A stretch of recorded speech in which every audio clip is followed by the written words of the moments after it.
Well, this morning when I was preparing, I was a bit confused. I'm a bit confused that what I'm about to tell you will actually resonate to a couple of you.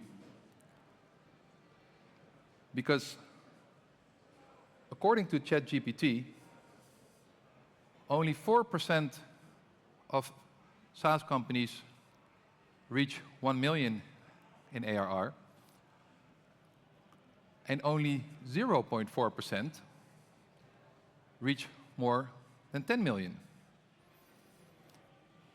So if only 0.4% reach more than 10 million in revenue, and there are some little tricks that you can do that will very much enhance your chances of success, wouldn't you do it? Wouldn't you implement them? But before I tell you what they are, I have to give you a little bit of context.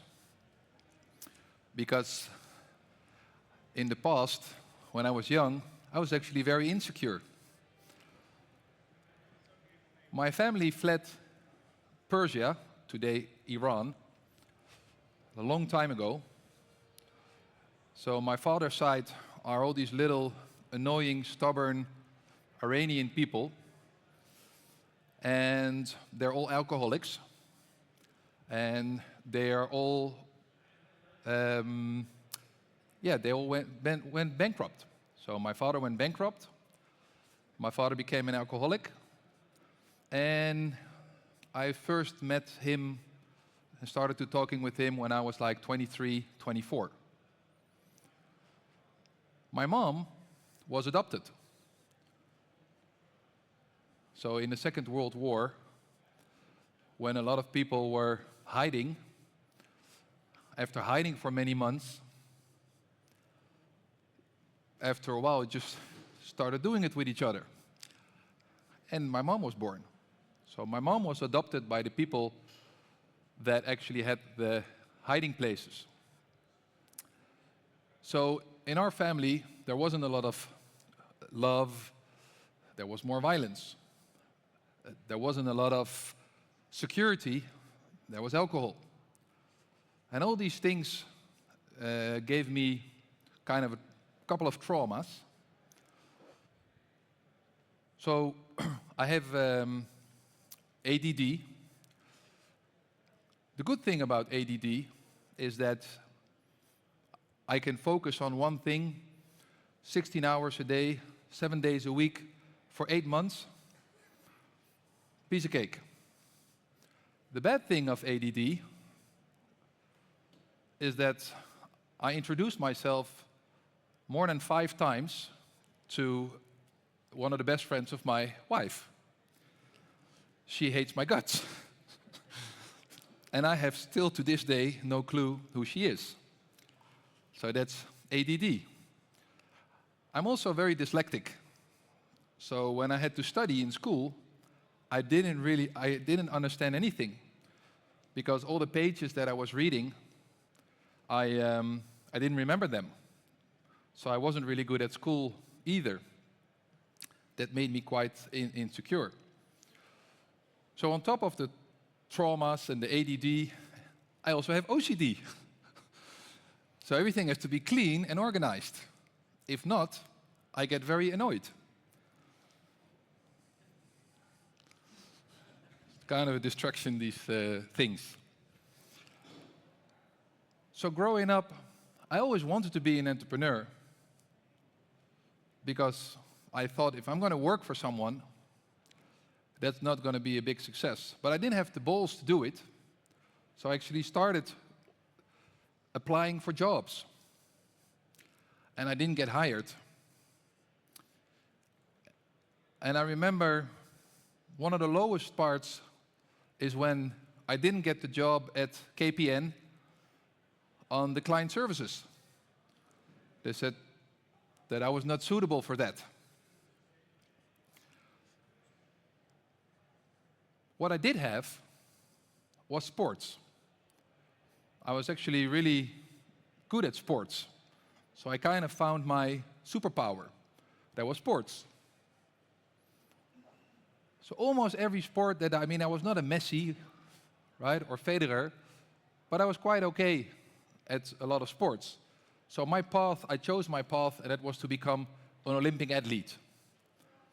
That is what I wanted to do. So I went all in, and I just trained and trained and trained, and I thought, I'm going to become an Olympian. And 2 years before the Olympic, I got in a car accident. And one leg was over there, and one leg was over there. So that was my Olympic dream. And the team that I was in actually won the gold medal in Sydney in 2000. So I was kind of really devastated and lost. So what now? So I have all this stuff that I'm not talented in. I have all this stuff that is really blocking me in life. I don't really have a family to fall back on. So I kind of thought of this concept. How about I take this sports mentality that I have and apply it to my work life? Because if you want to be an Olympian, you know that the chances of you reaching that are very, very, very small. And the chances of you winning are very, very small, even competing. And you know that if you're going to go to the Olympics, that if you're not Usain Bolt, you really have to work really hard for it, because your competitors will do the same thing. So can I take that mentality of an athlete and incorporate that into the business world? And are there all these little things that I can incorporate into my business life that will increase my chances of success? Because if you know you're not the smartest tool in the shed, which I knew I wasn't, I need to do something else. And that thing was exceed expectations. So what is exceed expectations? We started this company in the year 2000. Some of you might know this company. This company was called Bink. It was an online broker. And back then, 99% of all stock trades done in the Netherlands were done by ABN AMRO, ING, Rabobank. And when we started this company, everybody thought it was the dumbest idea ever. Because you already have a bank account. You're already logged in. Why the hell would you go somewhere else if you can already buy and sell your stocks over there? So our strategy, our values, everything was just 2 words: exceed expectations. Exceed expectations of the potential clients, but also exceed expectations of ourselves. So when someone starts work at 8:30, we'll start 6:30. If the banks have client services open from 9 to 6, 5 days a week, we'll do 8 to 10, 7 days a week.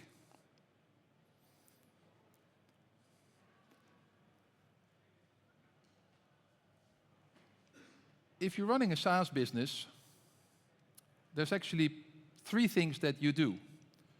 You try to get a customer, you service that customer, and the back end. So to get a customer, you do marketing, PR, sales, contracting.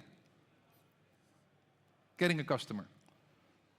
Servicing the customer, client service, product, operations, tech.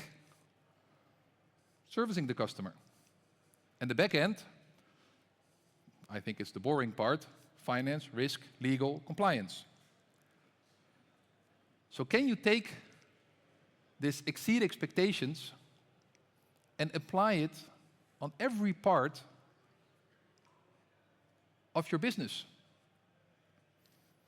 And that was actually all we did.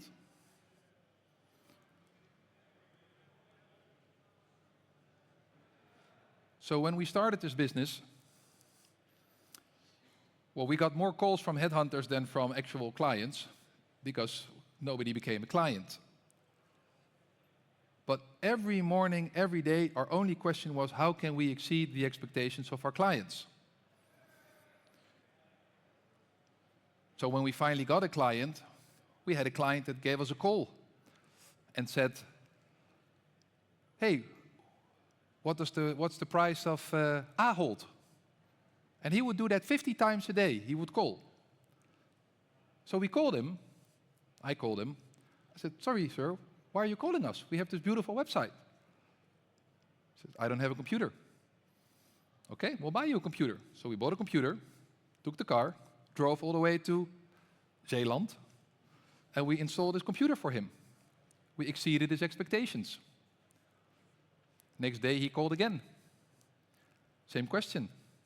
So I called him, I said, we just gave you this beautiful computer. He says, I don't have an internet connection. So we arranged that as well.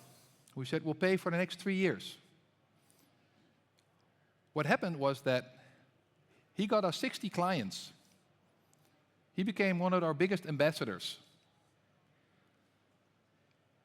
Fast forward a couple of years. So the first 4 years we had 0 clients. And then in 4 years, we got 500,000 clients, 200 million in revenue, and 100 million in profit. We went to the stock exchange for €1.18, and it went times 20 in 3 years.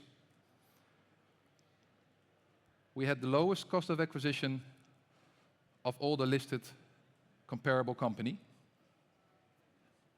And we had the highest income per client of all those companies. And there was only one reason: exceed expectations. But I also implied it on myself. So if someone else wakes up 8:30, I'll wake up 6:30. I don't eat junk food. I sports 3 times a week. Well, I actually do it 6 times a week. Because every little edge that I can have, I will do. I preach this to my friends as well. One of my best friends paints houses. One of my oldest friends. Because I came to the Netherlands when I was 4, in Buitenveldert, not far from here. And this little half Iranian boy that doesn't speak Dutch, I didn't have a lot of friends. So I had one friend, so I kept him. And he's still my friend, and he paints houses. He said, yeah, but exceed expectations. I can't do that. I said, sure you can. Why don't you call your client 3 weeks after you're done your paint job in his house, and you ask him, how's the paint? And if it will scratch, give me a call. And he said, well, then I have to redo their houses the rest of my life for free. I said, no, dumbass. You'll get more clients. You've exceeded their expectations. If we would start a garage and someone is picking up his car, we could be cleaning the car when they're coming in. Those are very easy things to do.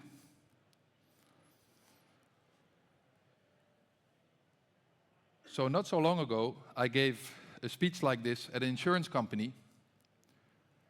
The top 200 of the world came to that conference. 25,000 people, top 200 people, top notch.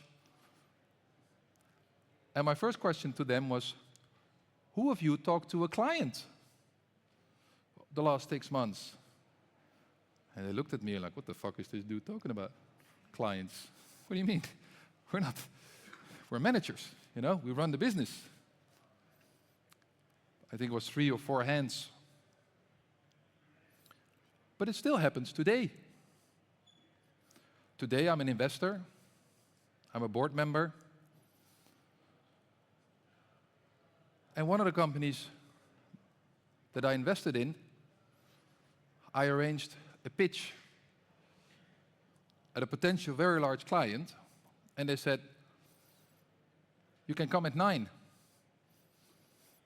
And the answer of the CEO was, can we make it 9:30? I have kids. That was the deal. They lost it. It's a bit bizarre, but it's true.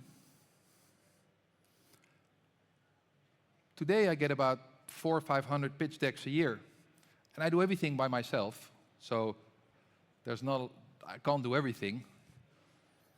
So I had a meeting with the company at 9 a.m. I was there 8:30.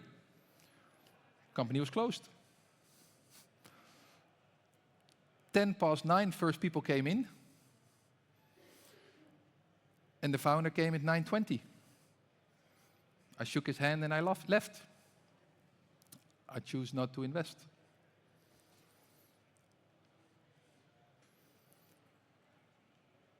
So our first company,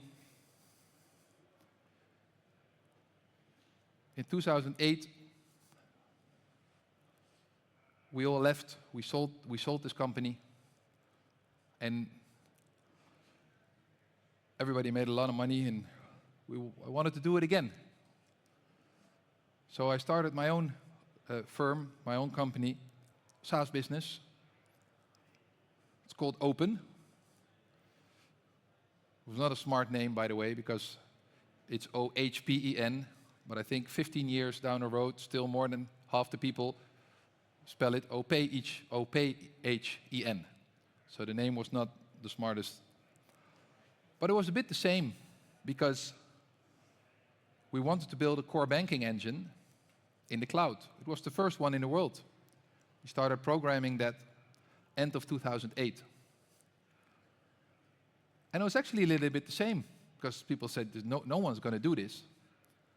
And especially not big banks, because they work with IBM has a core banking system, Oracle has a core banking system, Temenos, all these companies have more than $1 billion in revenue, more than 20,000 people working there. So it was the same strategy. So we're going to exceed expectations. Every part of our business, we're going to try to do different. I'll give you an example. Someone came to me asking for an investment.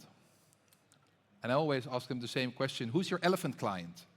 If you could sign one client today, which one would it be? This particular case, they said, it's Knapbank. I said, okay, who's their CEO? I don't know. Who's their CFO? I don't know. Who owns them? I don't know. What's their live event that happened this year? I don't know. I chose not to invest. So when we wanted to pitch at a company, we said, we're going to exceed their expectations in everything that we do. So of every board member, every supervisory board member, every investor, everyone that we spoke to, we knew their names, we knew their wives' names, their kids' names, we knew where they grew up, we knew what they find important. We read everything we could read about them.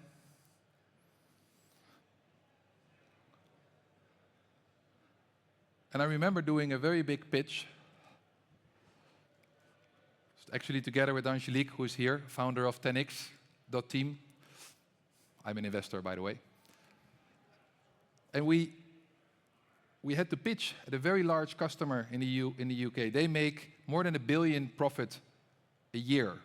So it was really like this huge company, and we were still this shitty little company. Why would they choose 100 programmers in Amsterdam? But we owned that exceed expectations so much that they talked about the legal part, and they said something about it works like this, this, and this. And one of my partners said, I don't think that's true, because on page 56 of your terms, section DF, it states this. And they took the terms, they started looking at it, and we knew their terms better than they did. And they chose us. And later they told us that that was a pivotal moment for them, because we gave them comfort. We gave them comfort that we were in control, and we gave them comfort that we would exceed their expectations always.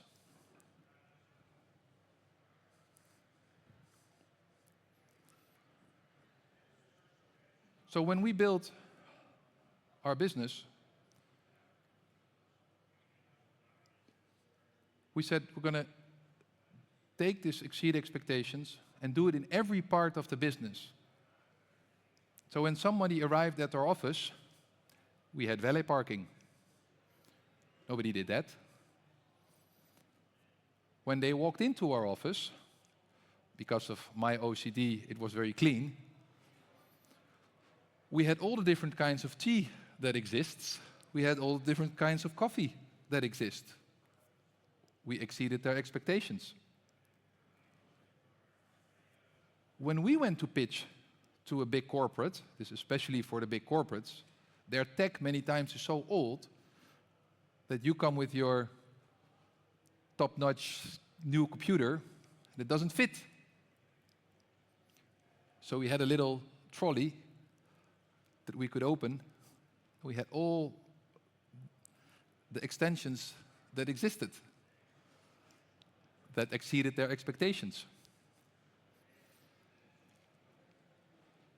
And I tried to do that as well. So if I had to do a big pitch, I had this whole routine that I did to increase the chances of success. It would even start the day before. What do I do the day before? I would have clean food in the evening. I would do a meditation, sleeping meditation in the evening. If I had to go in another country, I would fly the day before. I would make sure I would sleep well, would wake up early, I would go for a walk, I would start meditating, I would go to the gym. I didn't eat before an important meeting, because if you eat, your body will start digesting, and it costs energy. I would make sure I was there 1 hour before, so I wouldn't have an excuse if some bus didn't do it, or there was too much traffic, or the train didn't. I was there 1.5 hours before. Look at my notes. Didn't have any meeting before. I don't take calls before. So that moment, I'm at my best. And I still do that today. I hope I can motivate or inspire, even if it's just one person, then I've done my job.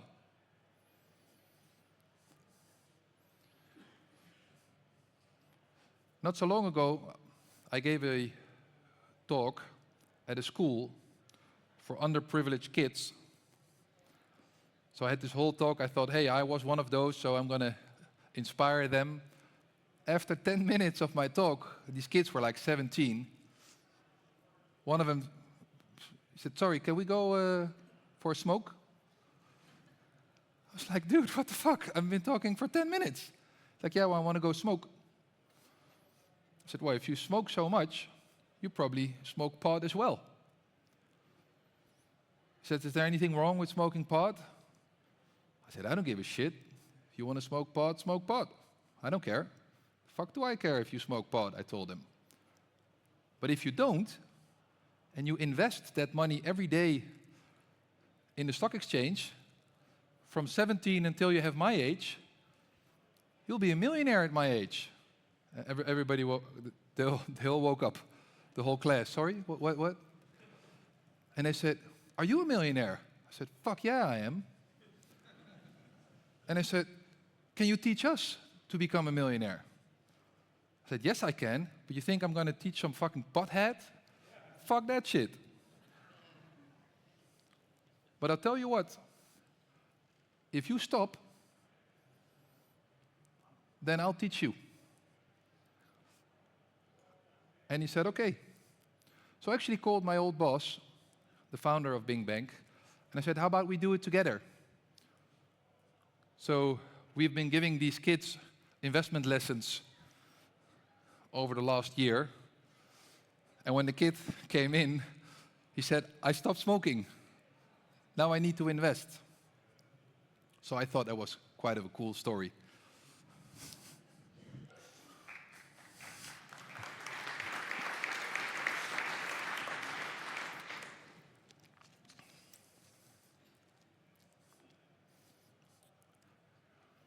So, a lot of you are interested in SaaS. And I'm interested in SaaS.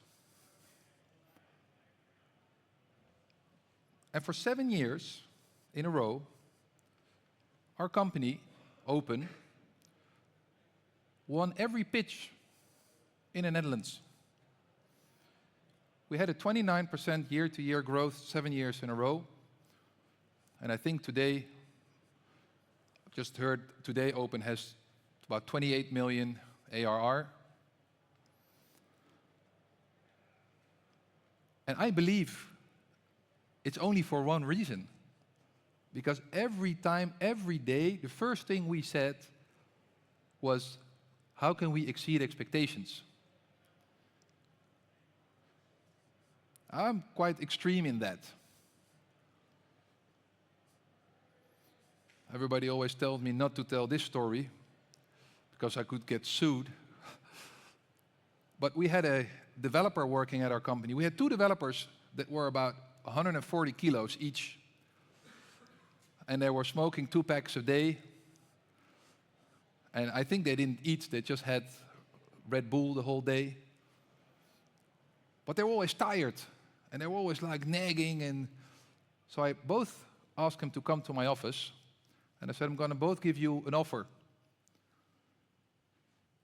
I'll both give you, you have a choice. Or I give you 10,000 euro now in cash to fuck off. Resign. Or I'm going to invest that 10,000 euros in you.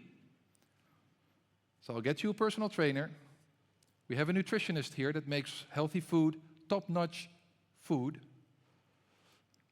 We'll pay for your shrink, and let's get you healthy. You know what happened? I said, but sleep on it. Next day, one of the 2 resigned. So I gave him 10,000 euros. And the other one said, let's go for it.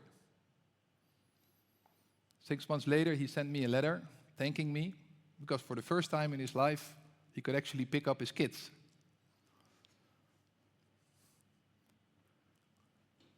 So in everything that we do, we try to exceed expectations. That's the first questions we have every day when we started. We did an implementation. We said, instead of the project leader had to go at the client. This was the most annoying client in the Netherlands that you can have. I won't tell their name. They're called NN. Super annoying client. And actually, I went to their board and I said, you know, the strange thing is, this is a true story. Angelique is here. She can tell you that it's true. I went to their board and I said, there's a word that everyone uses every day, more than once, during the whole day. All of you have probably used this word today. But at NN, this word doesn't exist. And that word is thanks. Because they never said thank you for anything. The first reaction was, Yeah, but I mean, it's just our culture. We can't do anything about it. And I said, but you're the board. It has to start here. They did a cool thing, by the way, because they sent a 2x2 cake with the word with thanks on it to our office to thank. But when we did that implementation, our project leader wasn't allowed to be at our office. He was at their office every day. I said, and the only thing you have to do is exceed their expectation.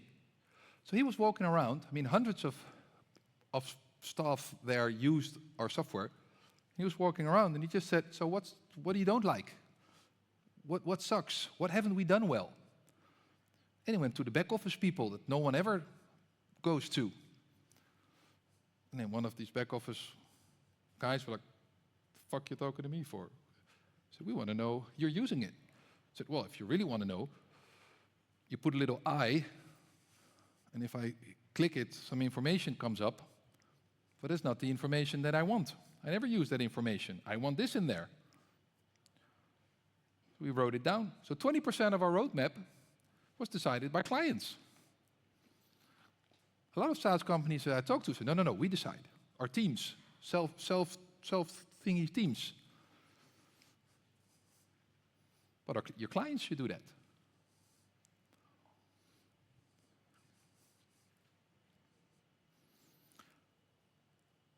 At the end of the day, after 7 years in a row, winning all the pitches and having almost 30% growth, I decided to step down. I'll tell you why. I was at the gym. I was training. There's a lot of mirrors, and then insecure men will look at themselves. So I saw something on my back, and I was like, ooh, that's not a muscle, that's kind of weird. So I came home, and then I said to my wife, can you look, what the fuck is this?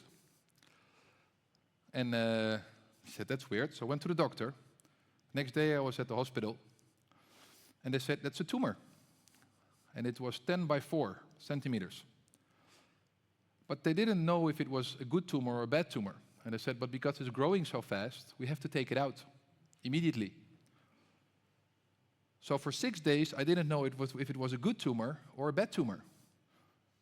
Then I thought, holy fuck, I'm making all these people rich, and I might die. I don't know if there is a God or anything, but if there is, and I go to Petrus, he will say, that's not the smartest thing you did. So I decided to stop and to quit, and I sold my company. And after that, I doubled down on my health, on these things that I've been talking about. And I was lucky because it was a good tumor. It had to be taken out. But for me, it was just another example that these things go hand in hand. And I also believe that all of you here, and it is also what I will ask you to do, you can look in your business and you can look at it, are we exceeding the expectations of our customers and our potential customers every fucking day? Is that the first question that we ask ourselves when we come at the office on time? And do the same with yourself.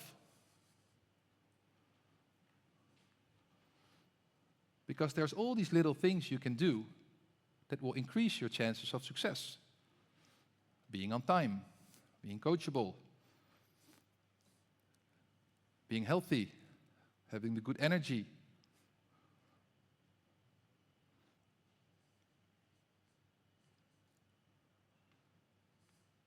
So, my advice to you, there's also a lot of luck you need to have to be successful, of course, but if every day when you wake up, you look at yourself, how can I be a little bit better than yesterday? Kind of make a routine for yourself. But you do the same with your company. Every day, how can I exceed expectations of my customers? Then I'm 100% sure that you'll have a much bigger chance of success. Thank you very much.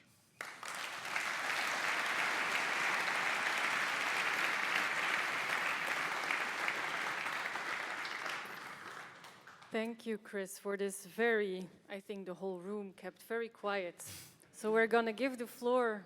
And I'm here, I don't have to go anywhere. It's not like the other, like I have 2 minutes. If you want to ask me questions, I'm here.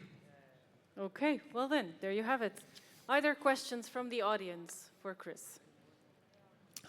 Niet iedereen tegelijk. Yes. The mic is on its way. Yes, hurry up, hurry up. Exceed expectations. Do you like that? Yeah. First of all, thank you for the inspiring talk. I was indeed very quiet and listening to every word. My question is, did the exceed expectations ever backfire in a way? Or how did it backfire? It's a very good question. I never thought of it like that. I don't think so. No, I don't think so. Well, no, it did, by the way. You trigger me. Because sometimes it comes across as arrogant. Right? So you can come across as Mr. Know-it-all. So, but we would accept that as well. I mean, if there's so many companies that want to sell, so if you're HR, you have 5,000 competitors. If you are whatever, I mean, I've seen the people here, they all want to sell something. If you just like anyone else, the chances of winning will be smaller. So by being so full on as we were, sometimes it would backfire because someone would hear something else than what we wanted to tell them.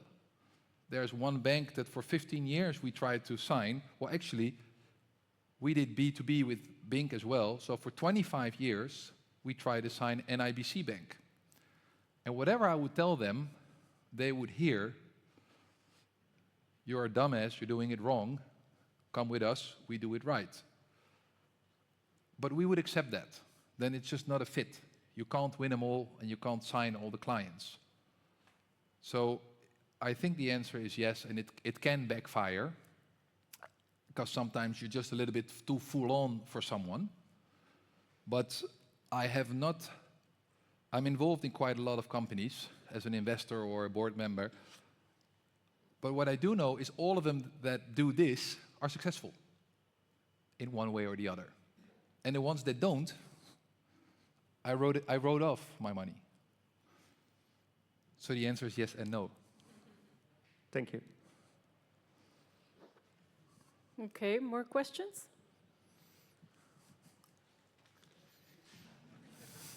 There you go. You exceed my expectations. Thanks for the talk and the very clear message. I was wondering if, as far as you're concerned, there's a role for managing expectations in this story. What do you mean by managing expectations? So, of course, if the expectations of a client are very high, it's more difficult to exceed expectations. If you manage it a bit, it could be much easier to actually do that, regardless of what you're capable of doing. Yeah, that's a little bit against my mantra. I mean, yeah, I wouldn't become your customer. You lost me already. No offense, but I think because there's so much out there, right, whether you're an HR company or what kind of SaaS business you probably have a lot of customers, a lot of competition, or you found a blue ocean where everybody else is in a red ocean. I mean, I wish that for everyone. But if you have a lot of competitors, I think managing expectations will decrease your chances of success. It becomes more easy when you're very big, right? I mean, if you have 100 million in ARR, not everyone will probably be like that. But if you have not surpassed the 10 million, you're still below that, and you want to reach that, there's a very big pool of companies that are also want to do that. And I think by thinking every day, how can I exceed their expectations? How can I surprise them? That they will go, hey, that's interesting. Oh, let's have a look. In everything, try to be 180 degrees different. I remember one day we wanted to hire developers, and there was this big thing like this for all the technical schools. And everybody had stands and tried to tell them, oh, work at our company is amazing. Come work. Try to get all the talent. So we said, well, there are going to be 100 companies trying to get good programmers. You know, we're going to do, we're not going to go. We said to 3 programmers, go work there. And we just put a screen with their code. And they just started programming all day. I said, do we have to talk to anyone? No. And what if someone comes to talk to us? Well, you can talk to them. What do we say? Whatever you want. You tell what is great at working at our company. What you hate, you tell as well. We got 3 very good programmers there. So I think in every step that you take, I think you can think, how can I do it different? How can I exceed the expectations? But it's kind of like managing them is not really... But there's more ways to roam. Huh? It's not only my way. This is just how, with all the limitations that I have in my life, I chose something that I thought was very easy to do. It doesn't cost me a lot of energy to be on time. It doesn't cost me a lot of energy to be prepared. It doesn't cost me a lot of energy to be interested. Those are all very easy things to do that will probably increase your chances of success. And you might think, oh, fuck him, but this is just a way that might lead you to Rome. Does it help? Yeah, thanks a lot. I was kind of expecting that I would lose you with this question, but I was still wondering. Yes. So thanks a lot. Yes, but like I said, it's not the only way to Rome. Of course, there's other ways to get there. Go on. Yeah, that triggered me actually, because I was thinking, is there maybe a lesson below? That's, of course, you have this very strong mantra and philosophy that has been very successful, and that's very inspiring to hear. But do you think maybe it's important to have a strong philosophy that you abide to? Yes, I think so that's... that is the message. Yes. Just be you. Yes. And you are you, but... Yes, but really own that. No, but then if you say, a CEO says, I come at 9:30 because I'm there for my kids, then that's also strong, right? Then Yes. you say, that's what I am. Yes, And but I that's wouldn't... the way I build my company. You're totally right. But I wouldn't do that if I can sign a new client and I don't have 10 million ARR yet. Yeah, of course. Then you arrange someone else to take your kids that day. Yes. Yeah. So, yeah. yes, I'm not saying don't take care of your kids. I mean, who would I be if my parents didn't take care of me? Having that mantra, I would never say that. But I'm just saying that I got a call from someone that was way more successful than me. He wanted to talk to me. His company did 400 million in revenue. And he says, yeah, but I have a specific question that I know you can answer. And I was super busy, so I said to him, you know, and I also wanted to meet him because I knew who he was. And I said, I would love to talk to you, but I'm so busy. But if you want, I mean, I go walk my dog tomorrow morning at 7 a.m. If you want, you can join me. He said, I'll be there. So I was in the park at 6:45, and he was waiting. Hey, buddy. And we went for a walk. We became friends after that. But I also had someone that asked me that question, and I get 500, 600 of these emails a year of people wanting to have a chat, and I'm alone. I can't say yes to everyone. I wish I could. So I said the same thing. I was like, you know, that was also, I was busy. So I said, well, tomorrow morning, 7:30, I walk my dogs. If you want, you can join me. He said, well, I can't tomorrow. How about Friday at 10, because I have to bring my kids to school. I thought, okay, so I have to change my schedule for you. So I said no, not to be an ass, but it just didn't fit my schedule.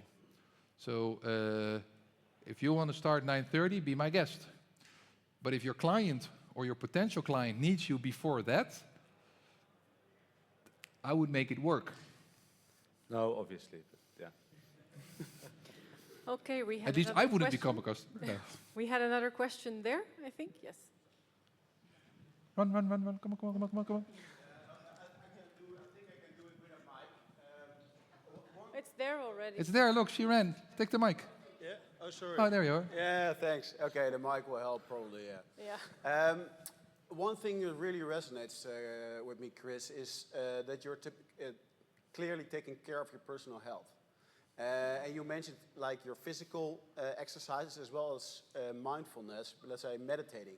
I wonder, just a bit of curiosity, when did you start with meditating, and how does it help you? Well, I might look 30, but I'm almost 50.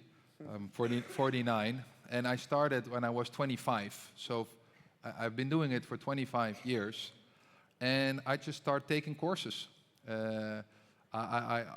I read a lot about it. I read that Steve Jobs did it. I read that a lot of very successful entrepreneurs did it, and I wanted to know, well, if it helps them, maybe it will help me. So I started doing research about it. I read about it, and I just started taking courses. And if I didn't like the course, I left and I did another course until I found a course that would resonate with me. And I think what it does, well, it does many things, but it's a training to focus. It's a training to be present. And I think a lot of decisions we make as entrepreneurs are unconscious. I think 95% of the decisions we make unconsciously.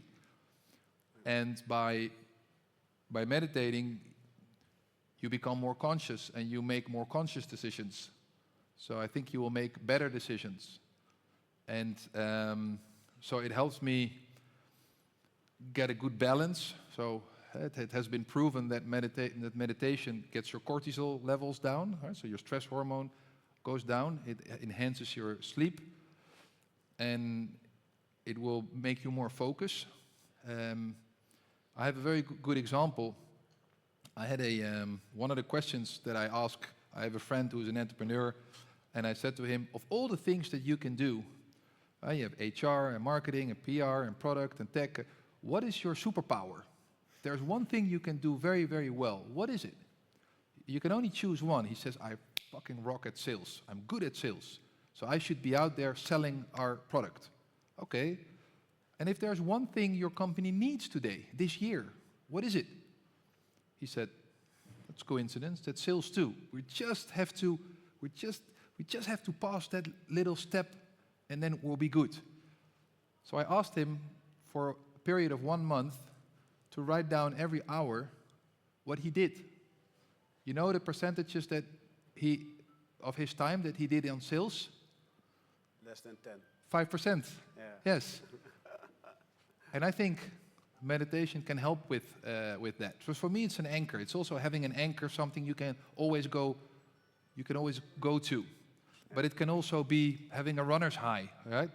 I'd like to run in the morning. Yeah. And one of the kids and I think we can make time. I think you will make much better decisions. And if I look back, I made some wrong calls that if I look back at it, why didn't I do that? We could buy a competitor for nothing. We didn't do it because we thought we would get the clients anyways, because we won 6 years in a row, all the RFIs, and we were like, why the fuck should we buy them? They'll come. They didn't come. We could buy them for, why? So I think you will become more conscious, more centered. You'll have more rest, less stress. So I don't think there's no downside to this. Does it answer your question? It helps you to be more aware in any other moment during the day. And making the right decision. Yes. And also if I do that in the morning, I can make it's also kind of like priming the day, like what am I going to do, what I'm going to invest my time in. And that's exactly another question I had on priming the day. I guess you have some kind of morning routine. If so, what is it, the morning routine next to walking your dogs? Well, I'm kind of extreme, as you might. Exactly. So yeah, I wake up 6:30. I walk the dogs for 30 to 45 minutes, and then I exercise for 45 minutes every day. So I'll do kickboxing on Monday. I'll do fitness on Tuesday. I'll do yoga on Wednesday. Then I do fitness on Thursday, and I do yoga on Friday. So I do that every day. I drink water. I don't eat before 12, so I do intermittent fasting. And 3 evenings a week. After that, I meditate for 15 minutes. So I have about a 2-hour schedule that I do every day. And it's easier for me now because I don't have an operator role anymore. But I did that when I was CEO as well. I just did it a little bit shorter. And I do 3 evenings a week. I do 45 minutes meditation, so I do that on Monday, Wednesday and Friday. So it's quite extreme. But for me, it works very well. I mean, it helps me being centered, being balanced, making the right decision. I think all of you have had that. You've worked really hard for a day or a week or a month, and you made maybe, 60 hours a week, 80 hours a week, and then you look back and you're like, hey, but I worked my ass off, but the things I wanted to do, I didn't finish. But I didn't watch YouTube movies. What happened? And I think you get better at managing yourself and managing priorities if you have this anchor that you can go back to. And it's very healthy. It's very healthy to do it. You'll also be able to do it longer. So for me, it's something that I preach, and I practice what I preach, so I do it myself. So I wanted to be here today, so I don't take calls during the day. I did this morning. Okay. Thanks, Do we have Chris. room for one more? I have room for 10 more if you want. Well, I do have a schedule to keep. So one more.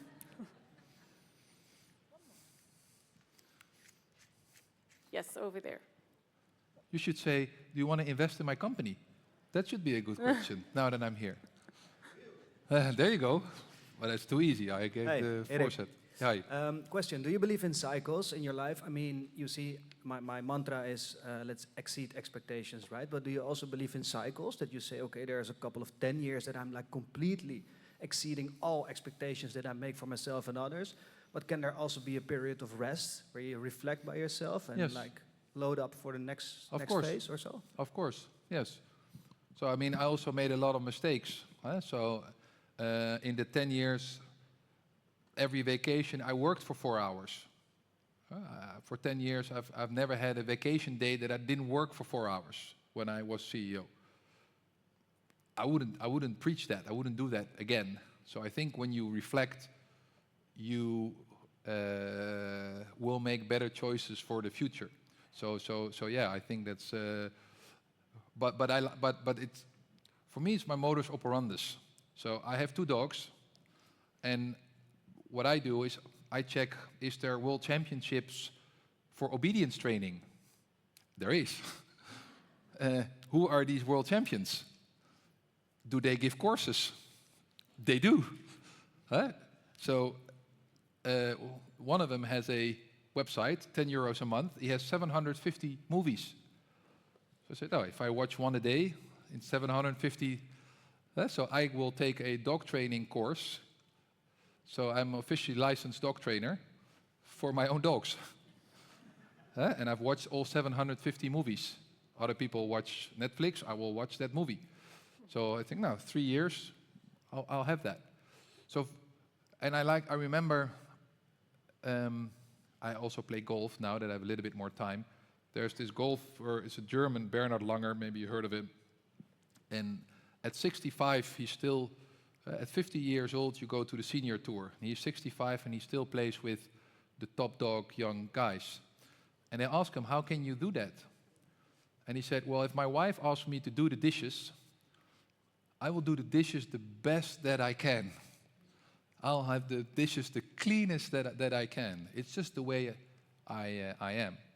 But I think you said something very well. I think you should not be that intense always. and you should have those reflect moments.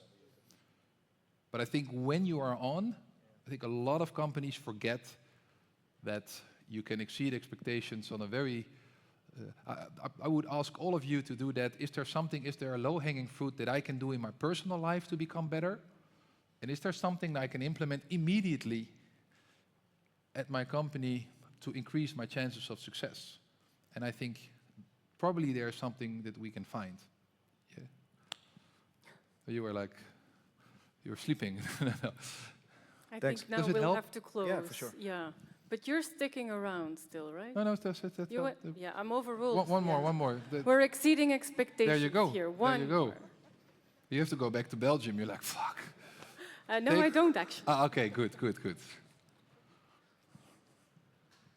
Thank you for your inspiring talk. Interesting enough, I have been to the Olympics. I do have a medal Really, in what? in field hockey. Wow. What year? Sorry, What year? 96, Atlanta, And was silver, right? bronze. Well, you still have a Felt medal. like gold to Yeah, us, of to be course, honest, of course, 'cause of course. yeah. What's your name? Suzanne Blesman. I'm with a company called Clarity House, and so we just started this SaaS business. Why I mention this is because, of course, I also want to exceed expectations, and I'm very used to it, and I'm very driven. But I find it hard to manage other people because they don't think that way. So I was wondering, how did you do that? Because you sound pretty extreme to me. Yes. So how do you get the people to follow you? Because I'm a bit too extreme for the people around me. Yeah. But how did you find, because basically I probably need to find other people, but Yes. how did you find them? I think you need different kinds of people for different stages of your company. So not the people that at the beginning should be. We had one of my partners was the IT guy, and we called him a Swiss Army knife. So he was 50 IT people in one, and that worked really well when you're small. But when he was the worst manager in the world, and he thinks he's the absolute best manager in the world. So in the later stage, it doesn't always fit. But I think for us, the answer was finding those people. So it was our way or the highway. We just find like-minded people. And we had all these tests. We had a gym at the office. We had everyone do a test. See if when it's tough, if they're like, oh, fuck this, or are they going to continue? So for us, that finding those people that had the same mindset was really, really important. But we wanted to do that without being judgmental. I mean, my own brother thinks he says, my brother's a programmer. He works 4 days a week, 32 hours, not 32 hours and 10 minutes, 32 hours. Right? And when he's off, he closes everything. And he's totally fine, and he has a really beautiful life, and he's happy. That's the most important thing. So I don't want to be judgmental about the people that we didn't hire, but for us it was an absolute must to have those like-minded people. And so we always remembered one of the quotes from Jeff Bezos that said, I'd rather have 50 interviews too much than one not enough.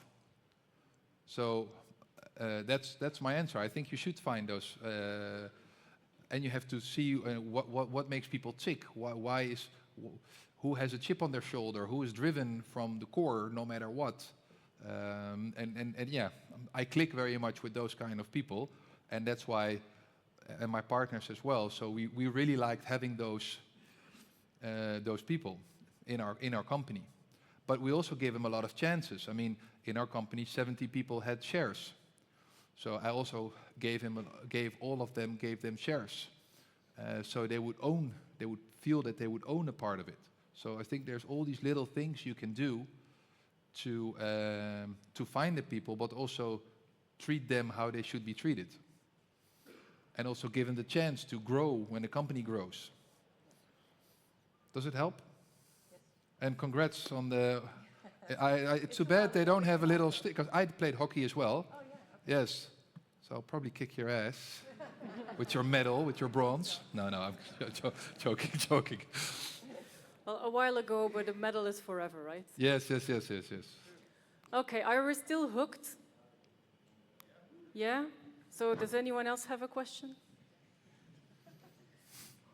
Okay, I have one. And then you go. Then we have 2 extra questions. I have one.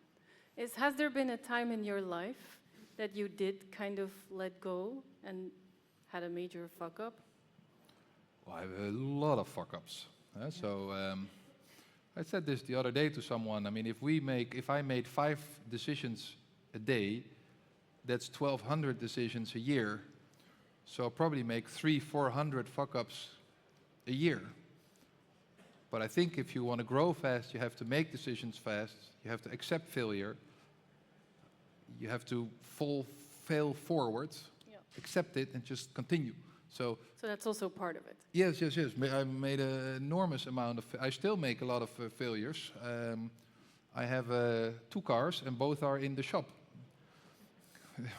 Because I broke both of them. You did, or the cars broke down? I did because I didn't So see honest. I didn't see the stoop, the sidewalk, Yeah. and I ran over it, and I have 2 flat tires. Yeah. So I make fuck ups all the time. Yeah. Yeah, and at the end of the day, still human and doing the female thing, like hitting your car against the curb. Yes. I by the way, I didn't tell my wife. I said, nah, Yeah, she'd laugh. Yeah. this lekker band.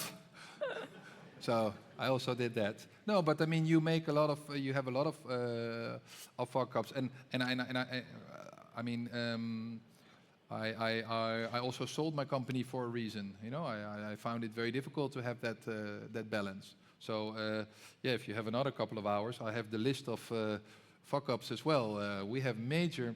I can tell you something, but don't tell anyone. Right?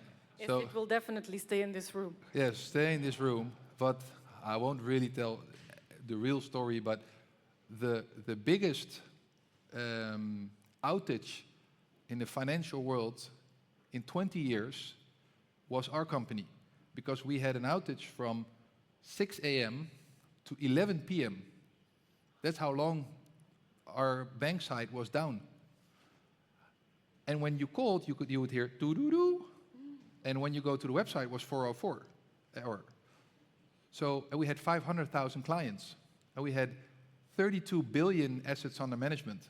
So the Dutch National Bank got calls, parliament members got calls, all the newspaper, people would drive from Groningen all the way to Amsterdam to see if the company still exists. And it was actually one of the IT guys that had sex in the server room. In the night, God. yes. And they were like, and the guy, and he was by the way, it was 2 guys that did that. And they like, it was a big mess. So in the morning, at 6, we got like all these, what the fuck, everything is down. And we never told, we told the CEO like 5 years later, because he came, what is going on? We have no clue.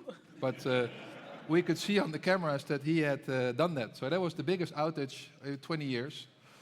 And then you have, against the press, you say, technical glitch. But that was... It was a literal fuck up. Yes, it was literally, that's a new definition of fuck up, yes. Yes. And we got so mad, we screamed at him, and he was just in the corner, said, stop screaming. Yeah, so... That was a different version of exceeding expectations, yes. For somebody at least. Yes. Yes, so that was, we have a couple of those stories as well. But that's why I never drink with clients, because if I have 3 glasses of alcohol, I start, this is a fun story. So I have only one for now. Did you want to ask something? Yes. Well, you started your story with the percentages of success. And starting a SaaS company, it's extremely difficult. And you spoke a lot about handling 1,000 rejections. My question to you is, how do you test and how did you test people if they could handle that? Because running and building a SaaS company is so uniquely different. You have to be able to handle 1,000 rejections. So how do you test people on that? Well, that's a very good question. I never did that consciously. I just absorbed all these rejections myself, and I think it was more of a coincidence, to be honest. I didn't really test. We test on mentality, but I think, yeah, handling rejections is one of the most difficult things, to do in life in general, and especially if you have a company and everybody says no all the time. But I didn't have a specific. I didn't consciously test people if they could handle that. But I do think it's one of the most important traits to have. I mean, I think it's very, very easy. We always said, if we don't want to do this, we'll work at ABN AMRO. Because who gives a shit what you do there? Right? I mean, that's the easiest job in the world. It's state-owned. You don't have to work really hard. You don't really have competitors, because are you going to go from ABN AMRO to ING or Rabobank, which is all the same fucking thing? So if we don't want to do that, we'll just work at these big fuckers. So it's just a part of it that you have to absorb. But I didn't really have like a test. I think it was more coincidence, to be honest. What do you think? But that's a personal reflection. I think if you have what you just mentioned, a chip on your shoulder, to me that is something that you have been able to handle resistance or overcome something. Like if you want to go to the Olympics, like the lady over there, you have to be able to handle a lot of resistance, but also rejections and failure. And I think you have to be super vulnerable if you play in a team to learn those vulnerabilities so that you can be the tackleback of each other. Yeah. I always ask, so what's the biggest disappointment or the biggest hurdle you have to overcome in your life? Because that usually shines through in business life as well. Yeah. Yeah, maybe that's a good question. But I think having a chip of your shoulder or having like a personal drive to achieve something will help you absorb these things. And I remember the first job I had an idea. Like I said, I was very bad at a lot of stuff, but I was quite okay with computers. So the first job that I actually got hired after I had an idea how to program something to make a process better, and my boss told me to shut the fuck up and go sit at my chair. And I thought, but I had an idea. And the strange thing is, because karma exists, 12 years later, that guy, that boss, came and applied for a job at our company. And I did the third interview, so he passed all the interviews. And I forgot about him, and he forgot about me. So I was sitting there with this resume. I was like, holy fuck, that name, that name? I know this guy. And I looked, and I was like, oh, it's that dude. So I did the whole interview. And at the end, I asked him, are you still an asshole? And he said, sorry, I really don't know how to answer that question. I said, well, or you say, yes, I'm still an asshole, or you say, no, I've learned, I've grown, and I'm not anymore. But he was so, he froze, and he said, no, I really don't know what to say. And for some reason, he didn't get hired. So I do think that these, that you do it for a reason. I do think that the more you practice, the luckier you get. So all these rejections that you get is also an opportunity to become a little bit better. I mean, at the beginning I was maybe too full on, right? That's why I answered the question that an NIBC didn't want to work with us. But it was all with good intentions. So all these rejections also help you become a little bit better. But it feels like, I mean, I had 744 rejections before getting a client. And it's like trying, as a 16-year-old, trying to hit on, to get a girl, and 744 doesn't want you. Right? You think, at least one should like me. But it was number 745 that we signed. Robico, the first one. Anyone else? Okay, no, we're going to stop it there. Okay. Well, I'm going to stick around. Thank you very much for your time. And I hope you will exceed expectations of yourself and your company. And yeah, I'll stick around. Thanks.